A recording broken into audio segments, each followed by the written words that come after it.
Welcome back to another video from this channel. Today we are going to talk about Britain's most haunted places. Britain's long and bloody history makes some very creepy ghost stories. From male sex demons holding victims in their beds to a room so scary, people have died of fright. Join us as we investigate Britain's most haunted places. Woodchest Mansion. This Gothic Revival-style mansion sits all alone in a wooded alley in Woodchester, Gloucestershire. Commissioned in 1854 by William Lee, the house mysteriously went unfinished. Some 16 years later, when all works ceased out of the blue.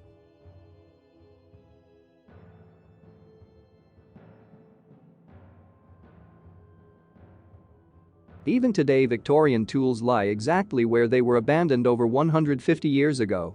No one knows for certain what happened, but there are whispers of a murder taking place. During World War II, Canadian and American troops used the surrounding fields for training. Several soldiers drowned in the nearby lake while training for the D-Day landing. Many believe their souls linger in the mansion, reporting a strong military presence with 1940s music playing in the empty rooms. Many claim that they have seen a strange tall man looking for someone in the house. Others have heard a haunting Irish folk song coming from the old kitchen. Often the smell of the extinguished candles is smelt in the hallways, despite no candles ever been burned. While rocks flit across the floor unexplainably, there have been sightings of a short man cowering in the corner of the rooms, perhaps hiding from someone. The caretaker's dog is also said to often acknowledge people that aren't in the room, staring strangely at nothing or licking thin air, as though something is patting it.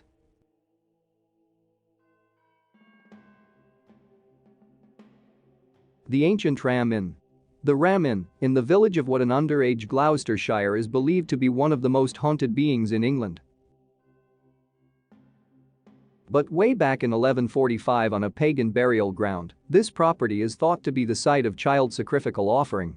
The current owner, who don't go anywhere in the house without his Bible, discovered small bones and daggers in the ground while renovating. He believes they are the bones of the children sacrificed to pagan god many years ago. The house is reported to be so haunted the guests have left from the window after unexplained encounters with spirits.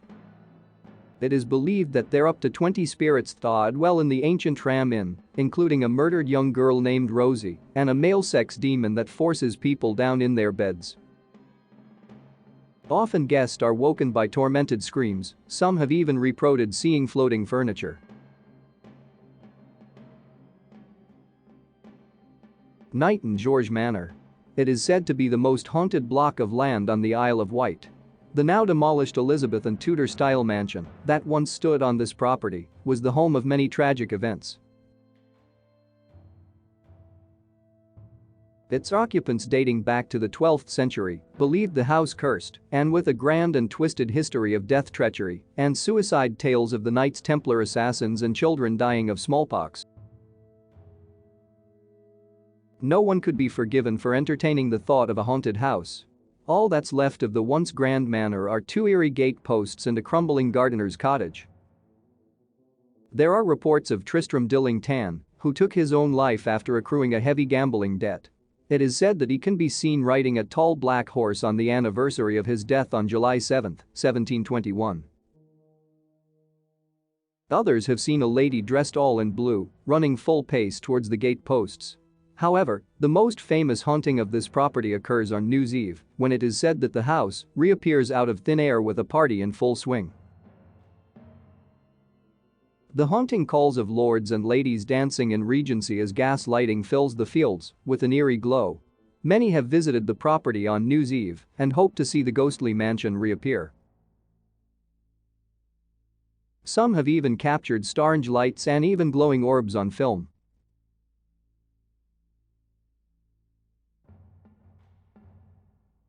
Pluckley Village. Pluckley is a little village in England. It has the unsettling title of most haunted village in England. It is thought to be the home of between 12 and 16 ghosts that roam particular areas of the town. There have been reports of a ghostly house-drawn cart that makes its way down High Street at midnight. There have been reports of a ghostly house-drawn cart that makes its way down High Street at midnight. Then there's the highwayman that was pinned to a tree with a sword by bandits in the 18th century. It is said that his soul is forced to relive the traumatic events over and over. While across the road there's the schoolmaster who committed suicide after World War I. His apparition is said to hang from the tree where he took his own life. Perhaps the most famous ghosts of Pluckley are the ladies of Daring. First, the Red Lady is said to haunt the grounds of the Church of San Nicholas. She was buried in a series of lead coffins with red roses placed inside. There've been sightings of her wandering around the church grounds, looking for the unmarked grave of her stillborn child.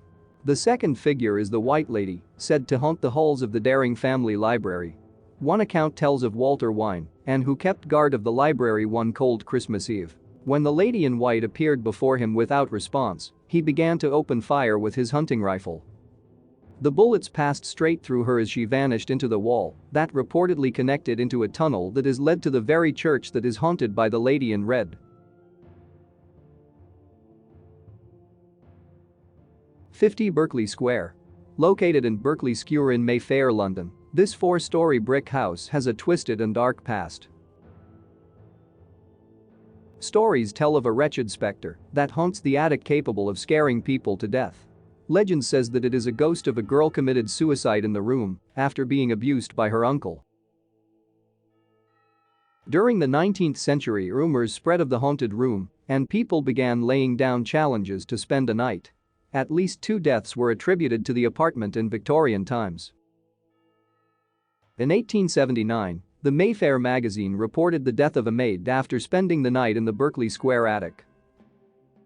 She was found in psychotic state one morning and was taken to an asylum, where later that day she was announced dead. After the news of her death spread, a nobleman took up the challenge to spend the night in the room. He was found dead the next morning. The coroner announced that he had died of fright. Then in 1887, 2 sailors from HMS Penelope stayed a night at the attic. By morning, 1 sailor was found dead. It is thought that he tripped and fell while trying to flee the apartment. The other sailor reported seeing the former owner of the building aggressively approach them, then disappear. So this is the end of today's video. If you liked it, hit the like button and make sure to hit the subscribe button and to tickle the bell icon so that you will be notified every time we upload a video just like this.